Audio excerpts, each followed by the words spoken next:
what we know are potential really serious downside effects of releasing some of this information. The video that was released and which you notice is heavily redacted, both is within the allowances of the Access to Public Records right, but also tries to strike a balance to not further traumatize the victims, the families of the victims, the greater Brown community, and the greater Providence community. So we've tried to find that balance to both be transparent, but be sensitive to the effect that video, audio, and written documents will have on a wound that is still very fresh in this community. Otherwise, there are no formal remarks this morning. We're happy to take questions. Alex? Yes, on the video, you can see police encountering someone in the building. Just want to get kind of some clarity on who that person was and how they determined that they were not connected to each other. Yeah, definitely. So as you all saw on the video, it was an immediate response, a rapid response. Obviously, there was officers throughout the building, and they ended up encountering this person who was a maintenance employee at Brown. As you can hear, also the lieutenant, who was the commanding officer, responded to the same location. Once they ruled out that he was not who we were trying to locate, he was released. When exactly did police respond? So like in the report that was released today, it said 4:06. Mr. Mayor, you said in a letter last month it was 4:13. I think the report mentions that the shooter left the building at 4:03. The video that was provided today, the timestamp starts at 4:16. Can you provide a timeline? Sure. Yes. So the call was dispatched at 4:06. That's when the call was dispatched. Our officers hear the call, and they immediately respond. They're coming from all over the city. By the time they get there, obviously within 10 minutes, they were at the Barris and Holly building. As you saw and you mentioned, it was at 4:13. So we were there on scene at 4:13. And that's when our commanding officers, our tactical team, our rifle team, our patrol officers were all on scene at that point. So the video released today was from, what, the first officer from Providence Police on scene, or? That video that was released today was from the commanding officer, Lieutenant Patrick Potter, who's also the commanding officer of the Special Response Unit, who was also the person who took charge of that call on scene. So are there, I'm assuming then there must have been officers from Providence Police on scene before him, and if so, are there videos from those officers? Will those be released if there are? There won't be. So what we gave you was the video that has the most comprehensive response at this incident. How can that apply to the Public Records Act if we know that there are other public videos out there? Obviously, when you see the video from Lieutenant Potter, there are many officers there. And over the course of that afternoon and evening, there were lots of officers there. What we tried to do was provide the most comprehensive view of the scene at the initial response. Lieutenant Potter's body cam provides exactly that. He's the one moving around the scene, coordinating with other law enforcement officers, not just Providence Police. You obviously see Rhode Island State Police and Brown public safety officials. This video allows us to show the most complete picture, and while of course trying to continue to strike that balance. All of the redactions you see, both either audio redactions or video redactions, the black boxes that you can see, are doing everything that is allowed under public records requests to maintain the privacy of personal information, to ensure that we're not disclosing anyone's identity, or to protect the circumstances around the victims. And so you don't see any students, you don't see any evidence of a violent crime, which is allowed for under the Rhode Island Access to Public Records Act. The other officers that you see are interacting with Lieutenant Potter, and so it's his singular body cam which provides that most complete full view, which is why that's the video that has been released. The only new video that released today is of the body camera footage. There's no new surveillance footage, particularly from the building. Did Brown not release that to the city, or is this confirmation there actually is none inside the building or outside the building? So, as was said many times throughout the process, and particularly the week during the investigation, Brown shared all the video with Providence Police that they had. Brown has withheld nothing from us. They were great partners through the investigation, were fully cooperative, and we were able to bring this to conclusion because of their full cooperation. There's nothing that's been withheld. That doesn't mean that every piece of footage that they shared with us is relevant to be released to the public. We have all of the video that we needed for our investigation, and at this point, the Providence Police investigation is closed. Who makes that call as far as, and I understand the down to it, is it you, is it the colonel, is it a panel, how does this decide? Which call? As far as what videos, like the surveillance video not being released, it was deemed it wasn't helpful to release it. Who makes that call? So in consultation with the City of Providence's law department, they help us interpret and understand what the allowances are for redaction or withholding under Rhode Island's Access to Public Records Act, and so the Providence Police Department and the Providence Law Department make that determination together. Have any policies or emergency response plans changed since this incident? So we have Providence Police, Providence Fire, Providence Telecommunications, which is 911, and Providence Emergency Management, PEMA. Those 4 agencies make up our public safety team. They've all done their initial immediate after action, and we are now in the process of starting the formal after action review with a third-party review firm. As I've said a few times, we expect that process to take anywhere from 3 to 12 months to do it well. That is consistent with how these things have gone in other places, sadly, that have had to experience similar circumstances. And so we've done that initial review, but the full report, which will be made public, isn't expected for several months. Colonel, a question as far as one of the transitions, I'm going to apologize, maybe I'm not listening to every single piece from the audio, but it said that there were 5 Brown University police officers working that day, but only 2 were available. Do we know where the other 3 were? So I tell you that when we responded, the rapid response, there is Brown police officers on scene. Again, that's a different department, but I did, as you know, you probably saw them on the video, they were there on scene. As far as the number, I'm not sure. Was there a staffing level that was affected that day, or lack of resources maybe? From Providence Police? No, we had, I'll tell you, and I said it from the beginning, that I'm extremely proud of the rapid response of our officers.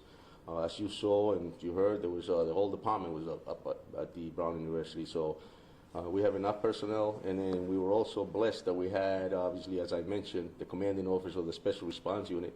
We had members of different tactical teams, of specialized units, of the rifle team, and they were there within minutes. And so, yeah, we were pretty definitely. If I could just add on that, because you see it a little bit in the video.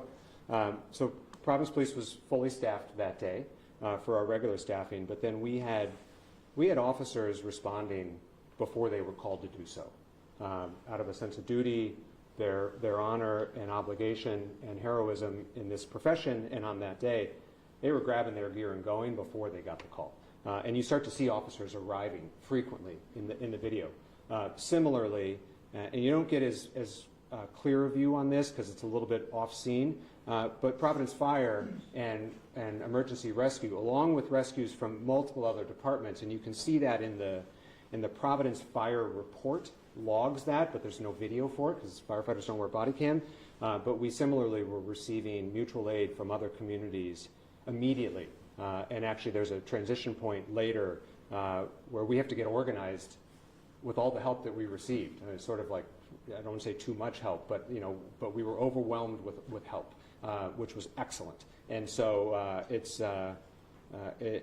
it was no shortage of staffing at all, and in fact, people responding to the call of duty before they were called and asked to do so. Brown University did get an alert that there was an active shooter, but students at other schools did not. Students at Johnson and Wales or RISD and residents on the east side did not get notified.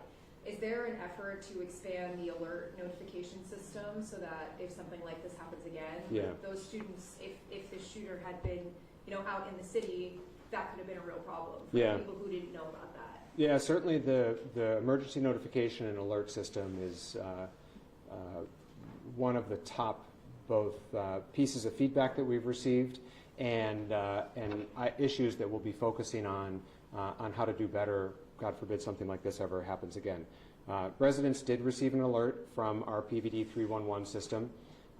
As has been discussed many times, that is an opt-in system. You would have needed to have signed up for 311 to get a 311 request. And so for the many people who had never signed up, they wished they had received notification. The Rhode Island, not Providence, the Rhode Island Department of Emergency Management has an emergency messaging system that they do things like Amber Alerts and hurricane warnings. Those force a message without having been enrolled, but often, and I think we can all think of an instance where this happened, results in an audible alert that comes through your cell phone. And it is not best practice in an active shooter situation to use a mechanism like that, because if you have students, in this case, hiding from an assailant which is still at large, it can disclose their location when those alerts go off. So we do not use that messaging system for situations like this. As a result of our trying to learn and do better from a situation like that, we're now seeking out and trying to find a system in between those two. Something that allows us to push out notifications to everyone, but that doesn't further endanger or jeopardize someone's safety. And so the Providence Emergency Management Agency, PEMA, is actively reviewing other tools and technologies and talking to colleagues around the country to see how we might find that middle path to do better in the future. When did the 311 alert go out? I have to get back to you on that. We have that timestamp. Yeah. Is this the totality of records and video that you intend to release at this time? I mean, Yes. Going forward, you don't expect to make any additional releases? Yes. Today's release of video, audio files, and documents is our full and complete response to the public records requests that we've received. We also talk about transparency, but also amid ongoing trauma that the students are obviously recovering from and their families. Why was this display of accountability so important? You know, even though it might be hard for these resources to be out now in the public. It is, and thank you. It is a really difficult balance, and I think folks saw the letter with the statement that we put out delaying the release until today. That was at the request of the families of the victims. There was a memorial service on campus on Saturday, and the families of the victims asked if they could at least get through Saturday. In all honesty, they didn't want us to release anything.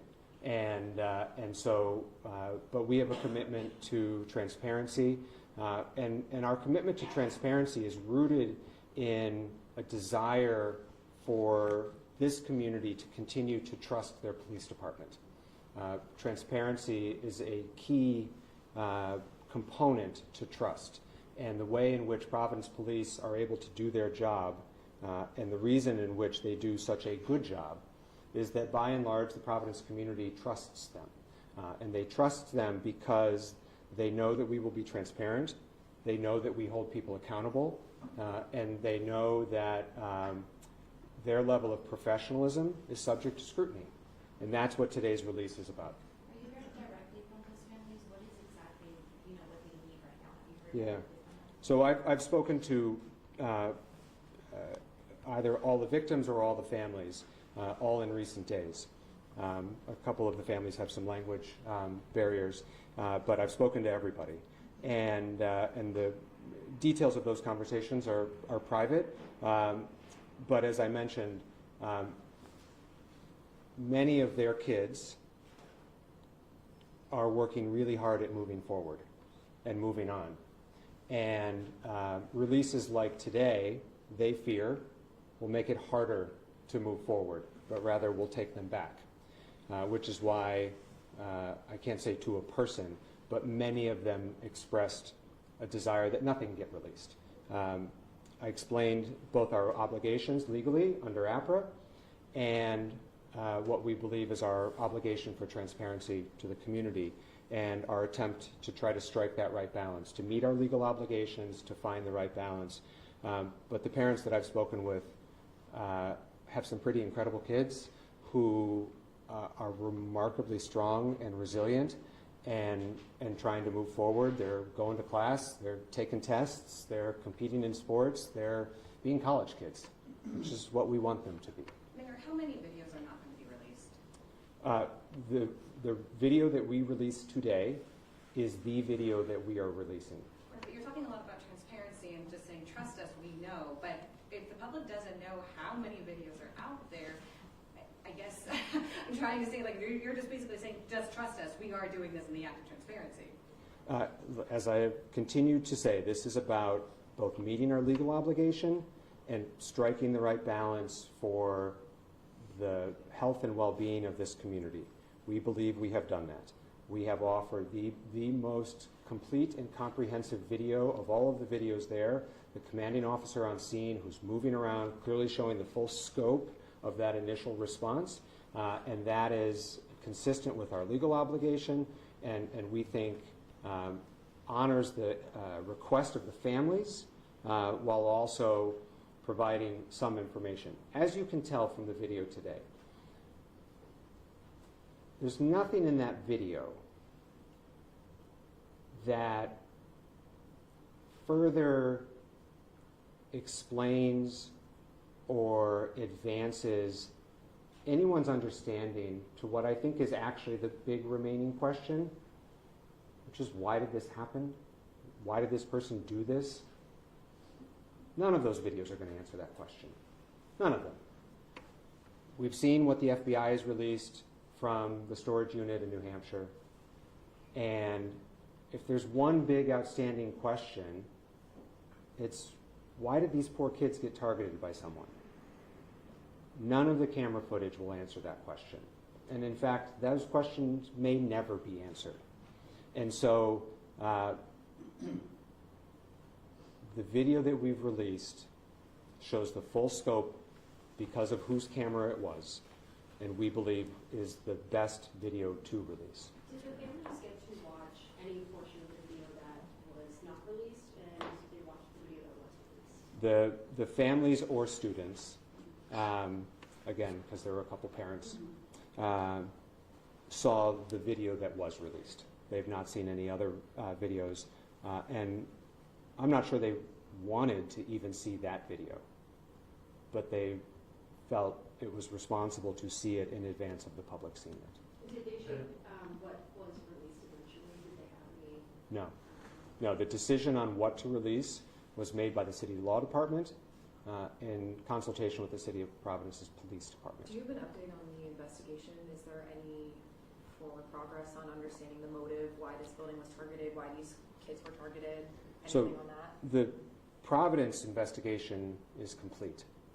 Any additional details on the investigation from the FBI have to be directed to the FBI. When did that investigation close? Was it today? So the investigation closed just obviously when we got the stuff back from the FBI, but as the mayor just stated, our investigation is completed at this point.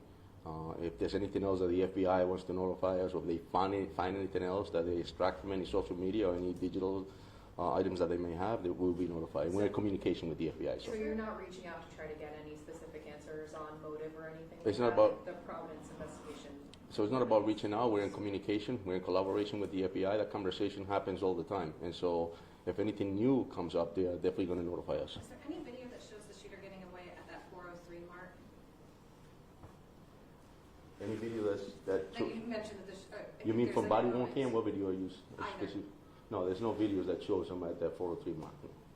And- Other than the And video, maybe the other than building. video that you also from a dash camera from one of the transportation vans from Brown.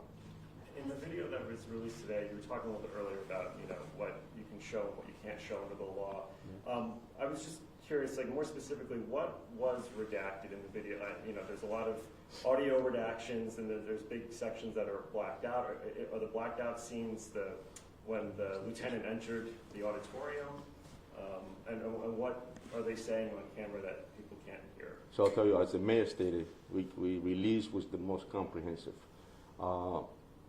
We are not going to release the stuff that was blocked out. It's to ensure that we don't re-victimize anybody. So that was the crime scene. Correct. shooting scene. Correct. There's no purpose, and I don't think for any one of us in this room to re-victimize anybody, to see something that is going to cause more trauma to those victims at Brown. And so, to your question, the stuff that we blacked out is to make sure that we protect the privacy of those victims. I wonder if you could describe the efficacy of the real-time crime center. Clearly, this was the first significant event, if you will, since its inauguration earlier that year. And are any of the information collated or collected by that crime center part of the release today? Yeah, so I'll let the Colonel expand on the usefulness of the real-time crime center, but just note for those who've seen the video, you can hear on the footage Lieutenant Potter saying, effectively, stand up, turn on the real-time crime center, and see what videos Brown has. You hear them respond that they're doing both of those things, and in the days that followed, and there's been some reports on this, that really became the nerve center of the full investigation. So both of the initial response, but then a central collaborative place, particularly in a circumstance which is unique for us here in Providence, where there were so many other partners. The opportunities for misunderstanding, misinterpretation, failure to share a vital piece of information when there's that many chefs in the kitchen, that can happen. The Real-Time Crime Center helped us prevent that from happening, and that it became the central hub of the investigation, of the information sharing, of the exploration of leads, of making sure that you don't get tunnel vision by multiple different people having to be able to look at a thing and draw their own conclusions, so that there wasn't sort of a groupthink mentality. So that opened in July, and we're very grateful that it was in place in time for December 13th. I think the mayor covered everything as far as what the Real-Time Crime Center offers, specifically on that day. But I'll tell you that the mayor just stated it became the central hub for us, where we conducted debriefings, meetings, download videos, with different entities from the federal agencies had space to work on, as well as our own Providence police detectives. And I'm glad that it was an operation to give us that room and that space.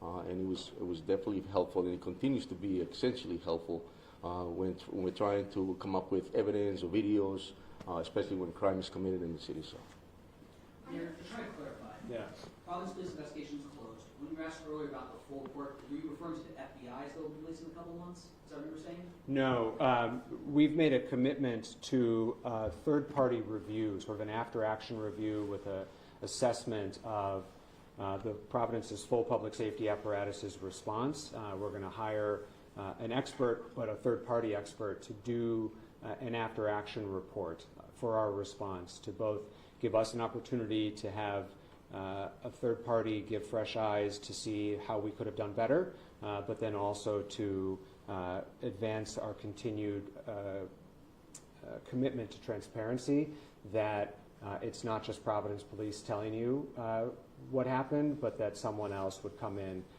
and take a look at our response and then share that with the community. So Brown is committed to doing the same. We'll be hiring separate consultants, and that's what I was referring to earlier. Could more video potentially be released during that? This is our full response to the public records request and all of the documents that we plan on releasing. I want to go back to the emergency notification system Yes. just for a moment.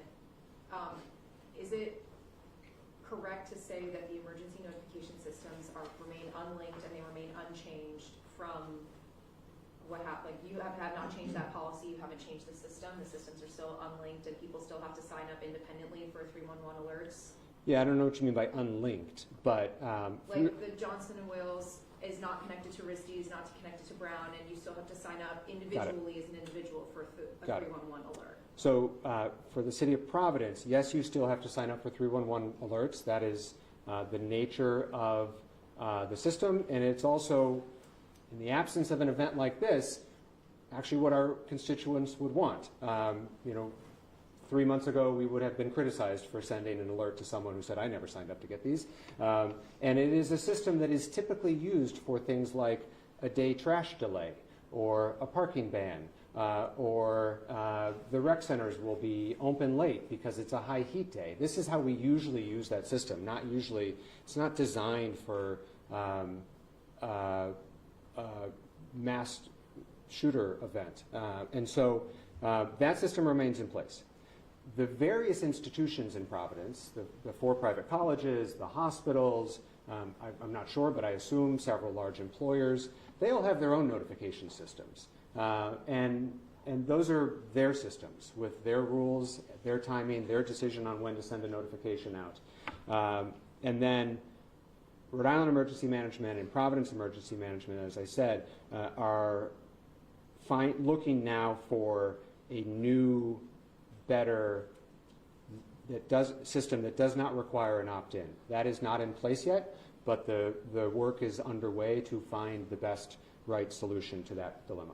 Please. Colonel, when was the last time the FBI briefed you on the case? Was it recent?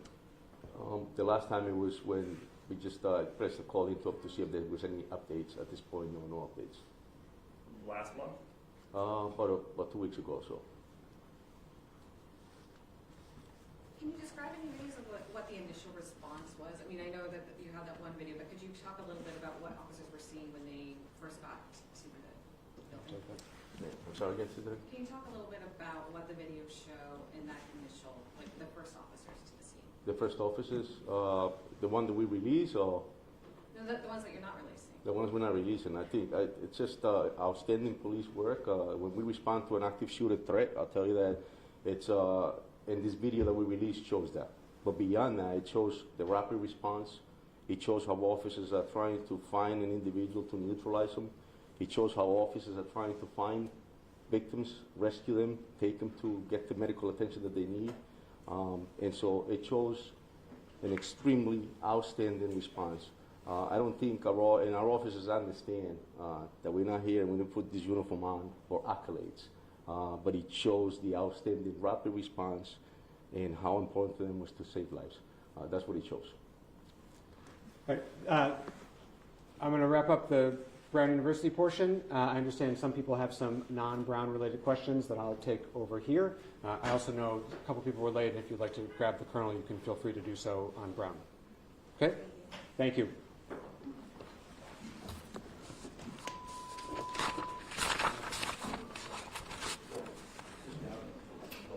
Hey, Pat. Come in.